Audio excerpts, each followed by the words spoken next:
Hello and welcome. In this section, I'm going to talk about neural networks. In my earlier video, I mentioned that neural networks is one of the secret sauce for implementation of artificial intelligence. In this video, I'm going to explain what is neural networks and how exactly you implement neural networks using TensorFlow. So let's get started. So neural networks is as sometimes known as the brain underneath the AI, just like in our human brain. It is represented somewhat like this. There are neurons, we will see what exactly they are, and these neurons are arranged in layers. So this is a very basic neural network. This is known as the input layer, then there is one hidden layer, at least one hidden layer, and then there is an output layer.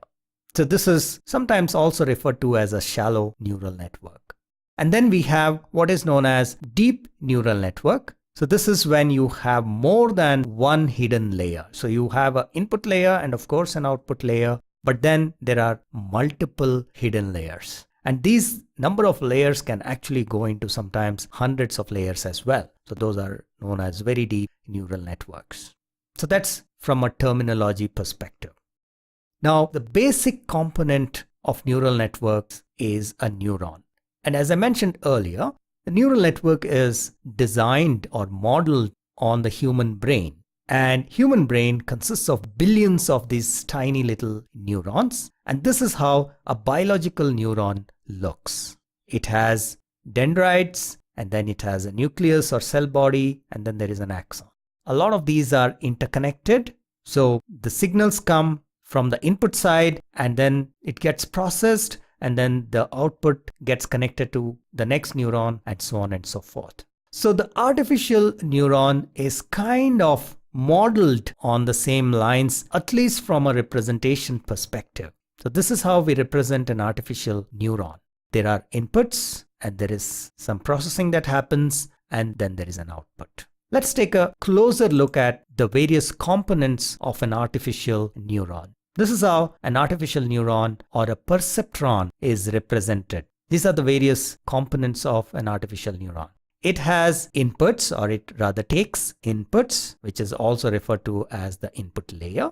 And there are what is known as weights. And there is one bias. Actually, one of these, the W0, is actually a bias because it is not getting any input. It's just a 1. So this is referred to also as a bias. Rest of them, W1 to Wn, are the weights. So you have inputs, you have weights, you have a bias. And then there is what is known as a net input function. And the output of the net input function is fed to what is known as an activation function. And finally, the output of the activation function is the final output of this neuron.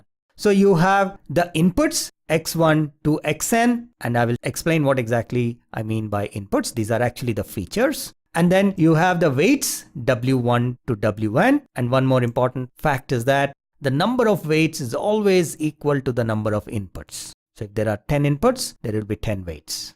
But there will be only one bias. This W0 is referred to as a bias. Now, the terminology may not be very intuitive. Why is it called a bias? Why are these called weights? We don't need to get into the meanings of those, but these are some numbers. That is very important to remember. These weights and biases are numbers. And other important thing is that there is only one bias per neuron.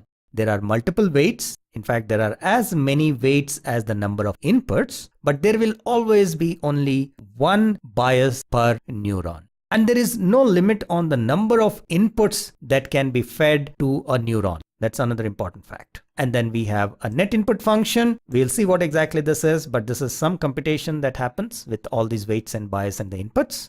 And the output of the net input function is fed to an activation function. We will also see what exactly an activation function is. And the output of the activation function is the final output of your neuron or perceptron. Just remember, perceptron is another name for a single neuron. So let's move on and see a little bit in more detail what exactly these are and how the neuron works. So we now got an idea about what are the various components. Now we'll see how exactly it functions. Now, while a neuron is represented diagrammatically like this, when you want to implement, the implementation is actually a couple of mathematical operations.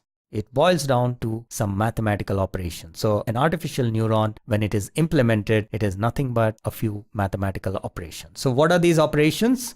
What is this net input function? Your net input function is the sum of products of W1, X1, W2, X2. You see this? So W1 gets multiplied with X1, your W2 gets multiplied with X2, and so on. That's why I mentioned there are as many weights as there are inputs. And these are all numbers, by the way. X1, X2 are all numbers. These are the feature values. And W1, W2 are also numbers, which are the weights, and they have some numerical values. So you multiply these and then you add them. So therefore it is the sum of these products, W1, X1, W2, X2, W3, X3 up to Wn, Xn. And then you also need to add the bias, which is W0. So that's why there is no multiplication for this. It's just a 1. Okay. So this is one single number. So at the end, you just add that W0, which is a bias. So that is the output of your net input function. And that is fed into activation function, which is referred to here as g of f. So f is your input function and g of f is your output. So now the question is, what is an activation function? So there are different possibilities for activation function. It's not one, but there are different types of activation functions. These are the three most common activation functions, sigmoid being one of the oldest one, and that was in a way the first activation function that was used. And today we have ReLU, which is very popular, and then also tanh. This is mostly used in recurrent neural nets. So these are three most common activation functions. Now, what does this activation function do? What exactly is the purpose of activation function? You see here, the output of your net input function is actually linear in nature. But very often linear functions will not be able to solve most of the classification or regression problems. So your activation function offers the non-linearity to your model. All right. So now what exactly is a sigmoid activation function? Sigmoid activation function takes any input and it kind of what is known as squishes it into some value between 0 and 1. So this is your input on the x-axis. You receive some value or the function receives some value.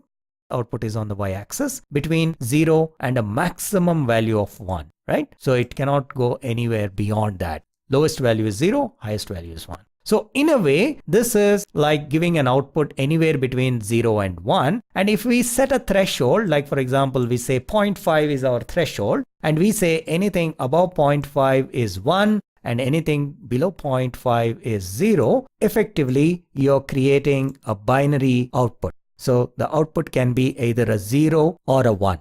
So this can be used, for example, if you have a binary classification problem. Your data has two classes, you can straight away use a sigmoid activation function. So that is sigmoid activation function. Then similarly, you have ReLU and tanh. Probably in a different video, we'll talk about that. So we'll go back here. So you get the output of this net input function is fed to the input of the activation function. And then the output of the activation function is your final output of your neuron, which means, for example, if we have used sigmoid as our activation function, you get an output anywhere between 0 and 1. So it is like a binary output. Now, this is how originally this neuron was modeled. And this is also how our human brain, the neurons, our biological neurons in a human brain work. That's the reason it was originally modeled like this. The human brain neurons process the signals and give an output anywhere between 0, or rather it just gives an output of a 0 or a 1, like a flip-flop, on, off. So the neuron is either on, which means active, or off, which means inactive. It only has two states. That's the reason our artificial neuron is also designed on the same lines.